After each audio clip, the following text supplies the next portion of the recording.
$12 million in hidden debt. Falsified investor reports. I of everything. Her smile was as sharp as glass. You invited me here to humiliate me. So I brought the twins you abandoned and the career you built on lies. She stepped closer. By tomorrow morning, you'll lose everything. Your company, your reputation. Maybe your freedom, Jian. Before we dive into this beautiful story, don't forget to subscribe, turn on the notification bell, like and share this video. Help us reach 1,000 subscribers. Thank you and God bless you for your support. I pray that joy, peace, and unexpected blessings find their way to you this week. Amen. The wedding invitation trembled in Guyan's hands. She sat in the back of her Rolls-Royce, diamonds glittering at her throat, and read the handwritten note inside for the third time. Come see what a real wife looks like. Dress appropriately for your status. Her driver glanced in the rearview mirror. Ma'am, are you certain about this?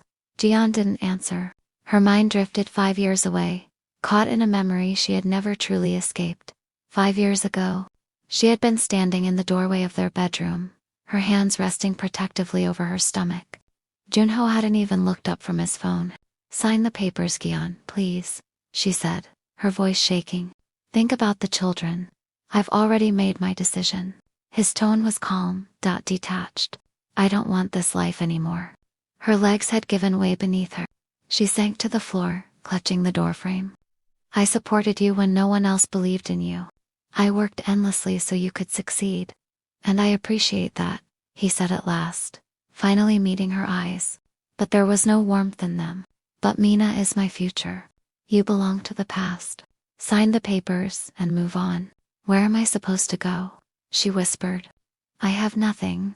That's no longer my concern.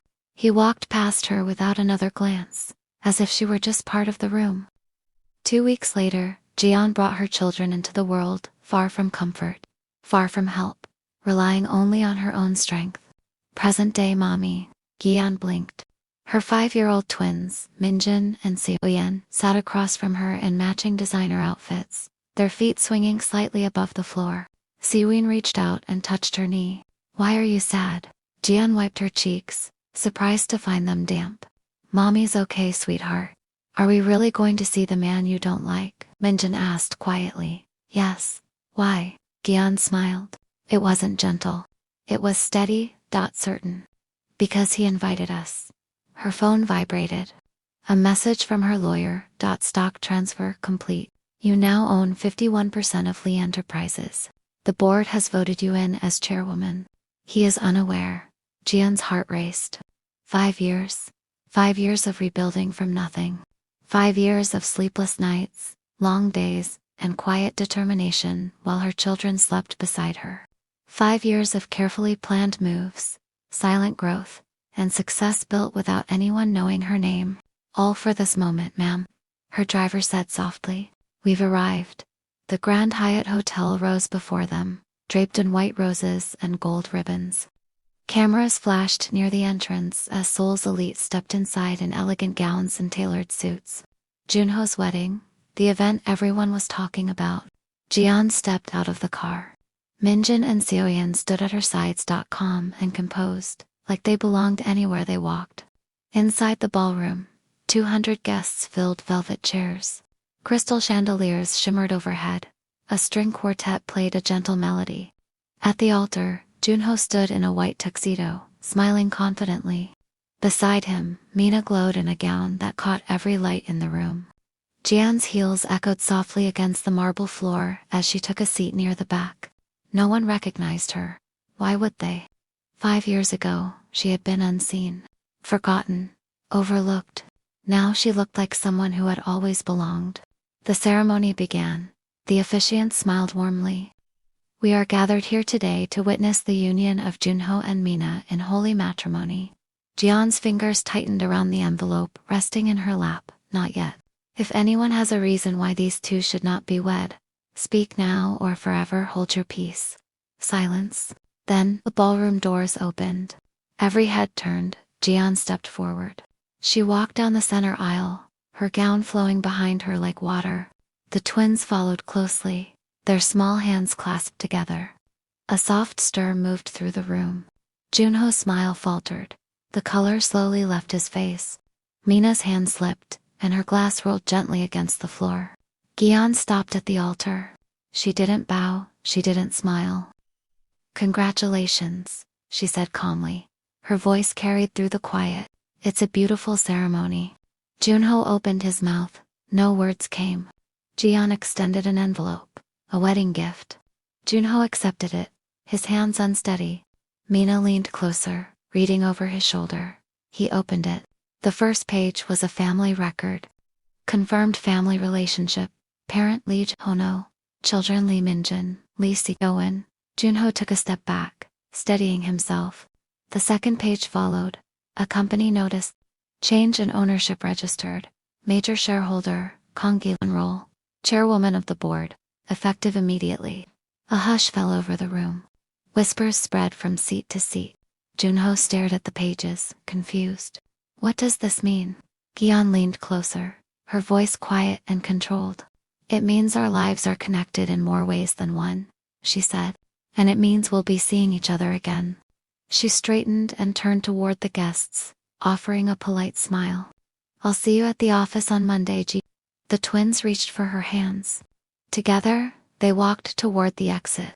Behind them, the ceremony stalled. Mina called his name. Guests shifted in their seats. Junho lowered himself into a chair. Stunned. Gyeon didn't look back. She had waited a long time for this day. "Jian, wait." Junho followed her into the hallway. "Please, can we talk, just for a moment?" She stopped. She didn't turn around. "You had many chances," she said quietly. "Today just happens to be mine." "I want to make things right," he said quickly. She turned then. Her gaze was steady, calm. "Then start by being truthful," she said. She held up her phone. A message, already prepared, clear, organized. "I've shared everything that needs to be known," she said. "Nothing hidden, nothing unclear." Junho swallowed. "The truth deserves to be seen," Gian added. She stepped past him. "I'll see you soon." She walked away. Junho remained in the hallway, still and silent, while the celebration behind him slowly unraveled into quiet confusion. Outside, Gian helped her children into the car, fastening their seatbelts carefully. As the car pulled away, she rested her hands on the steering wheel. This wasn't the end, it was the beginning. Inside the ballroom, the mood had changed. Junho stared at the papers in his hands. Family records, company notices, pieces of a life he hadn't expected to face again. Mina spoke softly. "Is it true?" He nodded. Minjin turned back once and waved politely. "Goodbye," guests murmured. Questions floated through the air, uncertain and restrained. Junho's father stood. "Junho," he said firmly. "We need to talk." But Junho was still watching the doorway. 5 years ago, Jian had walked away quietly. Now, she had returned calm, composed, and complete. Mina looked at him, shaken. "You never told me." "I didn't know how," he said. That the music had stopped, and nothing felt the same anymore. "And she's in charge of your company." Mina's hands trembled. "You told me everything was settled. You said there would be no surprises." "I didn't know she'd know." Mina's bouquet slipped from her hands and landed softly on the marble floor. "How could someone take charge without you knowing?" Junho's thoughts raced. How had Jian managed this? She had quietly gone her own way years ago. He hadn't noticed the small changes in the company's ownership over time. It had been her all along. "Junho," his mother said softly, standing beside him. "Please tell me this isn't true. Tell me you took care of your family." Junho lowered his eyes. She shook her head and walked away quietly. Guests murmured softly. Phones were lowered. Everyone waited. Mina picked up her phone. "I need some time," she said. "This ceremony can't continue today. Mina, please." She shook her head. Too much has changed. She walked toward the exit. Junho remained standing, surrounded by fallen flowers and quiet murmurs. His phone buzzed. A message appeared. "See you Monday, 9 a.m. sharp. Don't be late, Chairwoman Kang." Junho arrived at Lee Enterprises at 8:45 a.m. The building gleamed in the Seoul sun. His name had been on the building for 5 years. But inside, everything was different. The receptionist didn't recognize him. "Can I help you?" she asked politely. I'm Lee Junho. The CEO. Oh, she said. Your access has changed. Someone will guide you. Two staff members escorted him to the elevator. They pressed 3, the third floor. Rows of cubicles stretched before him. This will be your workspace, one of the staff said kindly. Junho stared. There's been a mistake. No mistake, the staff member replied. These are the current instructions they left.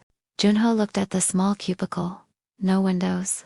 Just gray walls and a simple desk. 5 years ago, he had a corner office with big windows. Now, this was his space. Junho. A young man approached. I'm Kim Do-yeon. I'll be overseeing your work. Junho didn't respond. Your first task is on your desk, Do-yeon said politely. Monthly reports. Due Thursday. He walked away. Junho sat down. On the desk was a framed photo. Jian and the twins, smiling brightly. A small note rested beside it. Remember what you built with love. Jake. They being. Junho sat in his car outside Jian's building. She lived in Gangnam now, in a bright, spacious penthouse. He watched as a black car pulled up. Jian stepped out, wearing a professional suit. The twins followed, laughing and holding hands. A doorman greeted them politely. Junho single quotes his chest ached. That should have been his life. His family, his home. He'd given up everything for what? For Mina, who had left him, the second his fortune disappeared. For status, for pride. His phone rang. Unknown number again, he answered. Hello, Mr. Lee. Jian's voice was calm and professional. I'm calling to inform you that I've filed a formal report regarding some irregularities in your company's financial records. Junho's stomach tightened. What? There are $12 million in undisclosed expenses and several accounting errors. Everything is documented. You can't prove that. I have your accountant's statement. He was very cooperative once I explained the proper procedures. Junho gripped the steering wheel. Kian, please. Haven't you done enough? Silence then. You left me to raise our children alone. You called them accidents. You made me feel worthless. Her voice softened. Just slightly. So no, Junho. It's not enough. She hung up. Junho sat in his car, shaking slightly, as rain began to fall. 2 weeks later, Junho's lawyer called with news. The report is being reviewed. If errors are confirmed, there could be serious consequences for the company and for you personally. How serious? Several years of restrictions on your management role are possible. Junho dropped the phone. His whole life felt unsteady. That night, he went to Jian's building and politely asked the doorman if he could speak to her. Please, I need just 5 minutes. The doorman called upstairs. After a pause, he nodded. She'll see you. Junho rode the elevator to the penthouse. His heart raced. The doors opened to a bright, elegant apartment. Floor-to-ceiling windows overlooked the city. White floors, modern art on the walls. Jian stood by the window, arms crossed. You have 3 minutes, she said without turning. I'm sorry, he said quickly. I know I haven't been responsible. But please give me a chance. Chance? Her expression was unreadable. Yes, then answer one question honestly. She stepped closer. Why did you leave? Junho swallowed. I was afraid. Afraid of responsibility. Afraid I wouldn't be enough. So you made me feel like I wasn't enough, instead. Yes. Gian stared at him for a long moment. The twins ask about you sometimes. Junho's eyes widened. They do. They see other kids with parents and wonder why they don't have both. Can I meet them, please? Gian? No. The word was final. They don't need someone who might leave. They've learned to be strong. I've changed. People don't change in 2 weeks, Junho. She walked to the door. Your 3 minutes are up. Junho didn't move. What can I do to earn the right to see them? Gian considered this. Prove you can put someone else's needs first. Show me you've learned to be responsible. 6 months. Then maybe I'll let you meet them 6 months. That's how long I've agreed to pause the report. My lawyer thinks I'm being generous. Hope flickered in Junho's chest. Thank you. Don't thank me. I'm doing this for the children. I won't tell them someone isn't responsible. She closed the door. Junho stood in the hallway. alone again. But this time, there was a difference. He had a chance, a small, possible chance. He wouldn't waste it. Junho arrived at work at 7 a.m. His supervisor Do-yeon looked surprised. "You're early." "I want to do good work," Junho said. Do-yeon raised an eyebrow but said nothing. Junho threw himself into his tasks. Expense reports, data entry, routine work he'd never done as CEO. But he did it carefully, thoroughly. At lunch, he ate alone in the cafeteria. Other employees whispered, "That's the guy who left his kids behind. I heard his wife is in charge now. Serves him right." Junho kept his head down. After work, instead of going home, he went to the library. He checked out books on parenting, child psychology, how to be a good father. He read until the library closed. Junho was walking to his car when he saw them. Gion and the twins, leaving a restaurant across the street. Seyun was laughing at something Minjin said. Gion held their hands, smiling down at them. They looked so happy. They looked complete. Junho's chest ached with longing so intense it felt like drowning. Minjin looked up and their eyes met across the street. The boy's smile faded. He pressed closer to his mother. Junho raised his hand in a small wave. Minjin didn't wave back. Jian saw him. For a moment, their eyes locked. Then she turned and led the children away. Junho stood on the sidewalk, watching his family disappear into the crowd. A family that had learned to exist without him. Junho's phone rang at midnight. "Mr. Lee, this is Seoul General Hospital. Your father has had a heart attack." Junho rushed to the hospital. His mother sat in the waiting room, eyes red from crying. When she saw him, she looked away. "Is he?" "He's in surgery," she said quietly. "They don't know if he'll make it." Junho sat beside her. She didn't acknowledge him. Hours passed. Finally, the doctor emerged. "He's stable, but he needs to reduce stress. No work for at least 3 months." Relief flooded through Junho. His mother stood. "Thank you, doctor." As she walked past Junho, she paused. "Your father is ashamed of you. That shame is what put him in that hospital bed." The words hit harder than her slap had. She left. Junho sat alone in the waiting room until dawn, thinking about the cost of his choices. Junho's phone buzzed. A text from Gion. "Tomorrow, 2 p.m. Central Park Playground. They want to meet you." Junho read the message 10 times. His hands shook. Tomorrow, he would meet his children. Tomorrow, everything would change. But that night, as he practiced what he'd say, his phone rang again. Jian's voice was ice. "I just received a call from Mina." "What? Why?" "She's pregnant, Jun. She says it's yours." The world stopped. "That's impossible. We haven't been together since." "She has ultrasound photos dated 8 weeks ago. 2 weeks before your wedding." Junho's mind raced. She's lying. She has to be. Figure it out. Because if you have another child you're going to abandon, you'll never see Minjin and Seo. Ever. She hung up. Junho stared at his phone in horror. Everything, his second chance, his redemption, his children, was falling apart again. And this time, he didn't know how to fix it. Junho didn't sleep that night. He called Mina 17 times. She didn't answer. At 6 a.m., he showed up at her apartment building. The doorman blocked him. Ms. Park left instructions. "You're not allowed up, please. I just need 5 minutes." "Sir, I'll call security." Junho stepped back, defeated. He sat in his car and texted her. "We need to talk. If you're really pregnant, we'll figure it out. But I need proof." 3 dots appeared, then disappeared. Finally, a response. "Meet me at Cafe Ma." 10 a.m. Junho arrived early. Mina showed up 20 minutes late, wearing oversized sunglasses and a designer coat. She slid into the booth across from him. "You look terrible," she said. "Are you really pregnant?" Mina pulled out her phone and showed him an ultrasound image. 8 weeks, just like Jian said. "How do I know it's mine?" Junho asked quietly. Mina's jaw tightened. "Excuse me, we broke up 3 months ago, Mina. The timeline doesn't. We slept together 2 weeks before the wedding." Her voice rose. "You said you wanted to make sure we were still connected." Junho's head pounded. He remembered that night.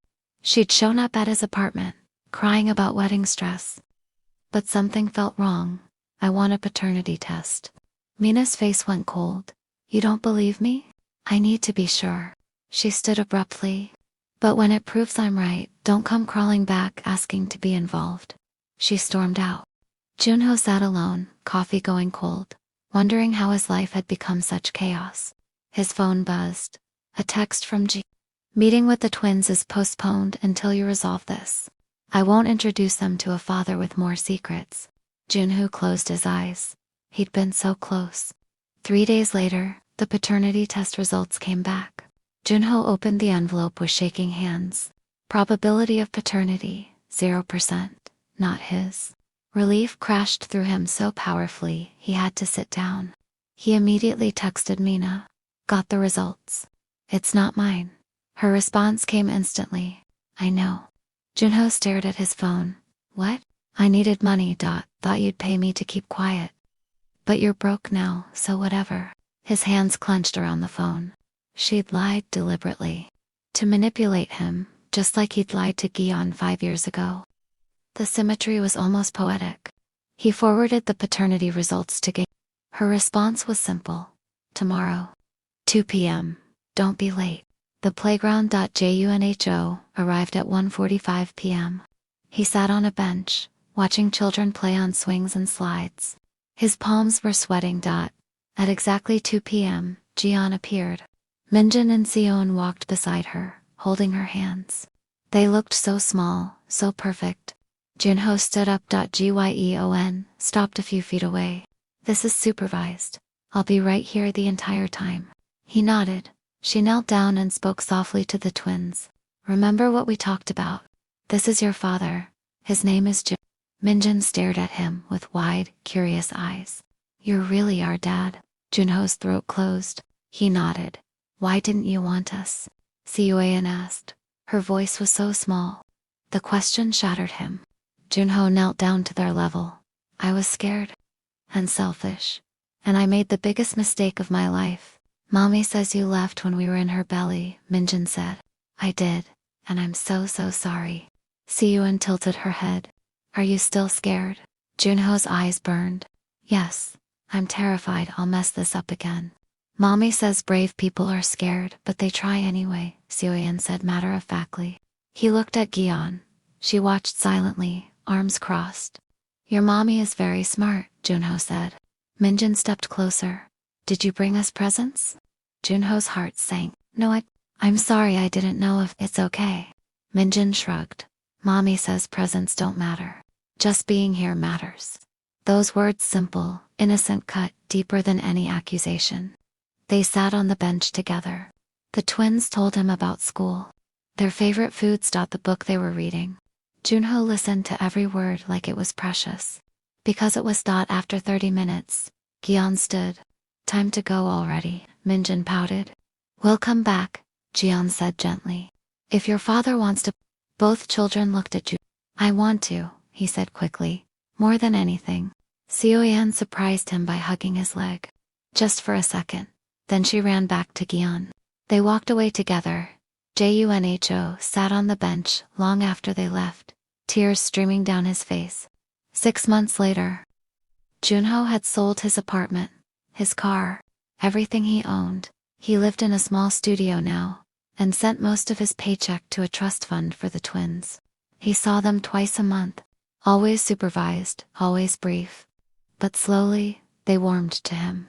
Seoyeon started calling him Mr. Junho instead of just the man. Minjin showed him drawings he'd made at school. Progress. Painfully slow, but real. At work, Junho had been promoted. Not much, just to a slightly bigger cubicle, but he'd earned it through actual hard work. His relationship with Gion remained cold. Professional. She never spoke to him unless it concerned the children. But one evening, after a particularly good visit with the twins, she surprised him. You're trying, she said quietly. I can see that. Junho looked at her. I want to be the father they deserve. You're not there yet. But, she paused. You're not the man you were either. It wasn't forgiveness, but it was acknowledgement. And for now, that was enough. 1 year later, Minjin's 7th birthday party was small. Just close family and a few school friends. Junho had been invited. He brought handmade cards. He couldn't afford expensive gifts, but inside each card was a handwritten letter. To Minjin *, I'm proud of how kind you are. To see you in *, your smile is the best thing I've ever seen. When the children read them, Seoin hugged him. Not a quick, obligatory hug. A real one. Thank you, Mr. Junho, she whispered. Junho held her carefully, like she was made of glass. Across the room, Jian watched. Her expression was unreadable. That evening, after the guests left and the twins were asleep, Jian asked Junho to stay. They stood on her balcony overlooking Seoul. They're starting to trust you, she said. I know. I won't let them down. Gion was quiet for a long moment. I hated you for 5 years. Do you know that? Yes. I wanted you to suffer. To lose everything. She turned to look at him. And you did. Junho nodded slowly. But watching you rebuild yourself. Seeing you show up every single time. Her voice softened. I don't hate you anymore. Junho's breath caught. I don't forgive you either, she added quickly. I'm not sure I ever will. What you did? The pain you caused? I understand. But I respect what you're trying to become. She held out her hand. Not a romantic gesture. Something else. A truce. Junho shook it. The twins asked if you could come to their school performance next month, Jian said. Without supervision this time. Junho's eyes widened. Really? Don't make me regret it. I won't. I promise. Jian studied him. Your promises don't mean much to me yet, but your actions do. Then I'll keep showing up. She nodded. See that you do. 2 years later. Junho stood in the audience of his children's school auditorium. On stage, Minjin and Siyuan performed in the winter play. They were angels. Literally complete with cardboard wings and tinsel halos. Junho's chest felt too full. Beside him, Jian smiled at their children. They weren't together. They would never be together. Too much had broken. Too much trust had been destroyed. But they were both here, both present, both trying to give their children something good. After the performance, the twins ran off stage. Did you see us? Minjin shouted. You were perfect, Junho said. Seoyeon grabbed his hand. Come on. We're getting ice cream. She pulled him toward the exit, chattering about chocolate sprinkles. Minjin took his other hand. Gion walked ahead of them, talking to another parent. For the first time in 7 years, Junho felt something he'd forgotten existed. Peace. He would never get back the years he'd lost, never undo the damage he'd caused. But he could be here now. He could show up, work hard, love his children. It wasn't redemption, but it was a second chance. And this time, he wouldn't waste it. That night, Junho sat in his small apartment. On his desk was a photo from the school play. The twins grinning in their angel costumes. His phone buzzed. A text from Seonjeon must have helped her send it. Good night, Mr. Junho. Thank you for coming. Junho stared at that little heart emoji. 7 years ago, he'd thrown away a family because he was too afraid to be a father. He'd lost everything. His money. His status. His pride. But slowly, painfully, he'd found something more valuable. His children's trust. And maybe, someday, their love. He typed back carefully. Good night, Seon. I'll see you soon, I promise. This time, his promise meant something. This time, he would keep it. Junho turned off his phone and looked out his window at the Seoul skyline. Somewhere across the city, in a penthouse he would never own, his children were safe and happy. Jian had given them everything: stability, love, strength. She'd been both mother and father while he was gone. She was the hero of this story, not him. He was just a man trying to become worthy of a second chance. And for the first time in his life, Junho understood something important. Being a father wasn't about money or power or control. It was about showing up. Every single day, no matter what. 3 years later, the twins turned 10. Junho helped set up decorations in Jian's apartment. She'd allowed him to help this year. Minjin ran past him, carrying balloons. Dad, can you tie these? Junho froze. Dad, it was the first time either child had called him that. Seoyeon appeared. Dad, Mom needs help in the kitchen. That word, That simple, ordinary word, Dad. He'd finally earned it. Junho's eyes burned, but he smiled. Of course. Let me help. In the kitchen, Gian arranged birthday cake candles. They called me Dad, Junho whispered. Gian glanced at him. Her expression softened. I know. I didn't think. I mean, after everything. Children forgive easier than adults, she said quietly. Don't make them regret it. I won't. She almost smiled. I know you won't. It wasn't love. It wasn't even friendship. But it was trust, hard-earned. Slowly built. Real. The doorbell rang. Party guests arrived. The twins ran to answer it, laughing and shouting. Junho watched them, these two perfect, forgiving souls he didn't deserve but would spend the rest of his life trying to be worthy of. Gian stood beside him. Thank you, he said softly. For what? For giving me another chance? Gian looked at their children. I didn't do it for you. I did it for them. I know, but thank you anyway. She nodded once. Then they both moved to greet the guests, two separate people, united by one purpose, giving their children a good life. It wasn't the ending Junho had imagined 7 years ago, but it was real, and it was enough. The end. Quick poll. Did the story end the right way? Comment 1 if you wanted Gian and Gunho back together. Comment 2 if the ending was perfect as is. Comment 3 if Junho deserved worse. And while you're here, don't forget to like and subscribe for more addictive romance stories that'll have you feeling all the feelings. Why it works.